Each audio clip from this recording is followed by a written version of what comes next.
राधे राधे। कैसे हैं आप सभी लोग? आशा करें कि अच्छे होंगे और सब लोग पढ़ रहे होंगे। तो आज हम लोग पढ़ेंगे धर्मवीर भारती को, जो कि तार सप्तक के कवि भी हैं, द्वितीय तार सप्तक के, और बहुत अच्छे नाटककार उपन्यासकार हैं। और इनका एक प्रसिद्ध उपन्यास है, सभी लोग परिचित होंगे, गुनाहों का देवता। तो जानेंगे सबसे पहले इनकी जीवनी को। तो उसके पहले सबका स्वागत है मेरे चैनल पर। अगर आप नए हैं तो प्लीज़ सब्सक्राइब कर ले और वीडियो को पूरा देखें। तो चलिए पढ़ते हैं। और क्या है कि विस्तृत रूप से पढ़ने से, किताबें पढ़ने से भागिए मत। पढ़ेंगे तो विस्तृत क्वेश्चन भी और बहुविकल्पीय क्वेश्चन भी दोनों सॉल्व हो जाएंगे और अच्छी तरह से तैयारी भी हो जाएगी। तो इनका जन्म हुआ है 1926 को, मृत्यु है 1997 को।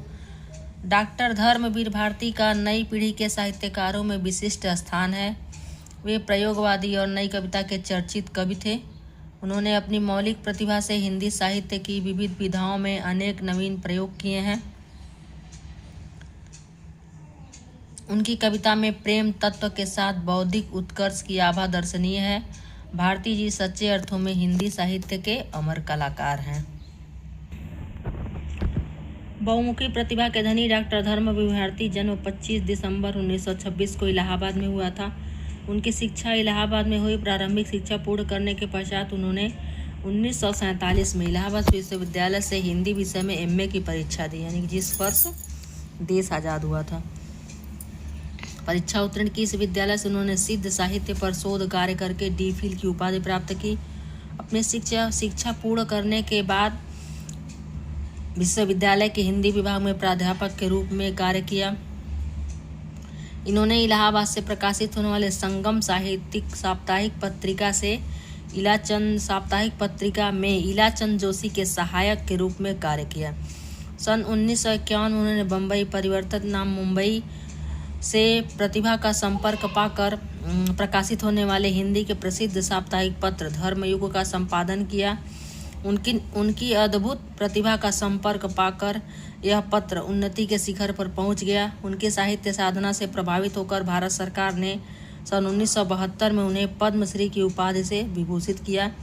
उन्हें भारत भारती पुरस्कार भी प्राप्त हुआ। 5 सितंबर 1997 को हिंदी साहित्य का यह नक्षत्र संसार से सदैव के लिए विदा हो गया। तो इन्होंने संगम जो साप्ताहिक पत्रिका थी इलाहाबाद से, उसके में इलाचंद जोशी के सहायक के रूप में कार्य किए और धर्मयुग का संपादन भी किया। मुंबई से प्रकाशित होती थी। अब इनके जो साहित्यिक योगदान है वो देखते हैं। डॉक्टर भारती के जीवन पर साहित्यिक वातावरण का प्रभाव बाल्यकाल से ही पड़ने लगा था। वे इलाहाबाद के निवासी थे। इलाहाबाद में उन्हें निराला, पंत महादेवी वर्मा और डॉक्टर राम कुमार वर्मा जैसे महान साहित्यकारों के संपर्क में रहने का सौभाग्य प्राप्त हुआ। इससे उन्होंने साहित्य सृजन की प्रेरणा प्राप्त हुई और उनकी प्रतिभा में निखार भी आया। भारती जी बहुमुखी प्रतिभा के साहित्यकार थे।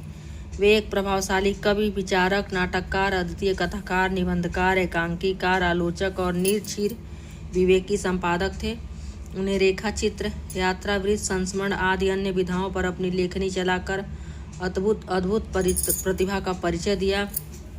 धर्मवीर भारती प्रयोगवादी मनोवृत्ति के कारण आधुनिक हिंदी काव्य में अपने आधुनिक दृष्टि, रोमांटिक प्रवृत्ति, व्यक्तिवादी चेतना तथा सहज जीवंत एवं बोलचाल की भाषा के लिए प्रख्यात है। प्रेम के शारीरिक एवं मानसिक दोनों पक्षों को नए पुराने छंदों में व्यक्त करने वाले, महाभारत की कुछ घटनाओं और पात्रों को आधुनिक एवं वैयक्तिकता के आधार पर देखकर अंधायुग तथा कनुप्रिया एवं वैयक्तिक चेतना के समन्वय के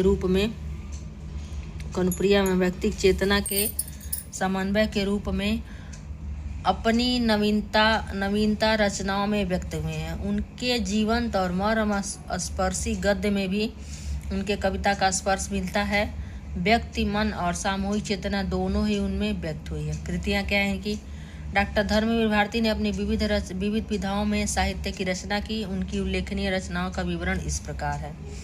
तो काव्य कृतियाँ इनकी अंधा युग, कनुप्रिया, 7 गीत वर्ष, देशांतर, ठंडा लोहा आदि। निबंध संग्रह है कहानी अनकहानी, ठेले पर हिमालय, पश्यंती।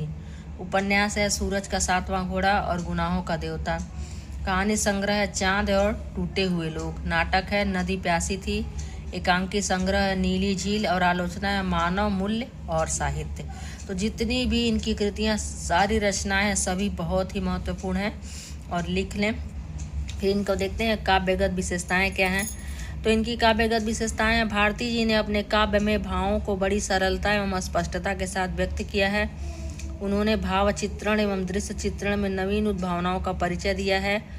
उनकी प्रारंभिक कृति ठंडा लोहा से लेकर कनुप्रिया तथा सभी में रोमांटिकता विद्यमान है। यौवनकालीन प्रेम की भावुकता, आवेग और स्वप्नशीलता को इन कविताओं में गहरा पुट है। प्रयोगवादी भारती जी की कविताओं में प्रणय भाव में मांसलता का पुट विद्यमान है। भारती जी की कविताओं में प्रकृति चित्रण का विनियोजन मानवीय भावनाओं को उद्दीप्त करने वाले तथा अलंकारिक रूप में प्राप्त हुआ है। उनकी अनेक कविताएं विरह जन्य उदासीनता और विषाद से ओतप्रोत हैं। भारती जी ने अपने काव्य में मानव की सृजन शक्ति को अधिक महत्व दिया है। उनके काव्य में युग की सांस्कृतिक संक्रांति को व्यक्त करने का प्रयास किया गया है। भारती जी की भाषा साहित्यिक होते हुए भी सहज और सरल खड़ी बोली है। उन्होंने अपनी भाषा में तद्भव और विदेशी शब्दावली का उन्मुक्त रूप से प्रयोग किया है। अप्रस्तुत योजना की दृष्टि से भारती जी ने परंपरागत और नवीन दोनों ही प्रकार के उपमानों की योजना की है। प्रतीक योजना की दृष्टि से भारती जी की कविताएं पर्याप्त समृद्ध हैं। पौराणिक प्रतीकों की योजना में भारती जी सिद्धहस्त हैं। भारती जी के काव्य में बिंबों और मिथकों का बड़ा ही सार्थक प्रयोग देखने को मिलता है। उनका गीति नाट्य अंधा युग मिथक की दृष्टि से छायावाद उत्तर काल की सबलतम कृति है। बिंब निर्माता में भारती जी की अभिरुचि प्राकृतिक उपादानों के प्रयोग की ओर अधिक रहती है। भारती जी की कविताएं गीतात्मक हैं। भारती जी के अलंकार प्रयोग में भी नवीनता के दर्शन होते हैं। इस प्रकार डॉक्टर धर्मवीर भारती हिंदी साहित्य की महान विभूति हैं। उनका काव्य संसार हिंदी साहित्य की अमर धाती है। वे प्रयोगवाद तथा नई कविता के श्रेष्ठतम कवि हैं। उन्होंने अपनी बहुमुखी प्रतिभा से हिंदी साहित्य को अपूर्व गरिमा प्रदान की। उनकी साहित्य सेवा अविस्मरणीय है। तो ये है इनकी जीवनी। सभी लेखकों की जीवनी को पढ़ें, बेस होता है जो कि नींव को मजबूत करता है। जब इनके बारे में जब तक जानेंगे नहीं तब तक इनकी रचनाओं को भी अच्छे से नहीं जान पाएंगे, तो ज़रूर पढ़ें। अब इनकी एक छोटी सी कविता है, देख लेते हैं। सांझ के बादल।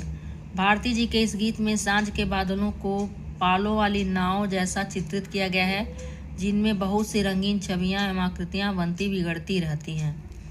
ये अनजान नदी की नावें जादू के से पाल, उड़ाती आती मंथर चाल। नीलम पर किरणों की सांझी, एक न डोरी एक न मांझी, फिर भी लाद निरंतर लाती सिंदूर और प्रवाल। कुछ समीप की, कुछ सुदूर की, कुछ चंदन की, कुछ कपूर की, कुछ में गेरू, कुछ में रेशम, कुछ में केवल जाल। ये अनजान नदी की नावें जादू के से पाल, उड़ाती आती मंथर चाल। तो यह जो कविता है वह 7 गीत वर्ष से ली गई है। अब कुछ प्रश्नोत्तर है। इनका जन्म तो 1926 में, मृत्यु 1997 में। अंधा युग धर्मवीर भारती की रचना है। कौन सी रचना नहीं है, तो छाया, छूना मन 2 काव्य कृतियों के नाम है। तो यहाँ मैंने लिखा है, बहुत पहले पढ़ रही थी। अंधा युग और कनुप्रिया। पद्मश्री की उपाधि भारत सरकार द्वारा दी गई है। और ये और प्रश्न है, आप चाहें तो सांझ के बादल मंथर मतलब धीमी, सिंदूर सिंदूर प्रवाल मूंगा को बोलते हैं। तो प्रश्न है, भारत जी की सांझ के बादल कविता का भाव स्पष्ट कीजिए। तो इसका भाव यही दिया हुआ है कि उनके सांझ की नाव का, जो सांझ की अनजान नदी की जो नाव है उनके जो भाव हैं वो पालों के जैसे हैं, नाव की पालों के जैसे दूर से आती हैं। फिर है, भारती जी की काव्यगत विशेषताओं पर प्रकाश डालिए। तो काव्यगत विशेषताएं हैं, भारती जी ने अपने काव्य में भावों को बड़ी सरलता एवं स्पष्टता के साथ व्यक्त किया है। उन्होंने भाव चित्रण एवं दृश्य चित्रण में नवीन उद्भावनाओं का परिचय दिया है। और इनके सभी में काव्य में रोमांटिकता विद्यमान है और प्रणय भाव में मांसलता का पुट विद्यमान है। और प्रकृति चित्रण का विनियोजन मानवीय भावनाओं को उद्दीप्त करने तथा अलंकारिक रूप में हुआ है। और इसका प्रसंग लिखना है। तो फिर मिलते हैं अगले वीडियो में। तब तक के लिए पढ़ते रहिए, मस्त रहिए, खुश रहिए। धर्मवीर भारती जी को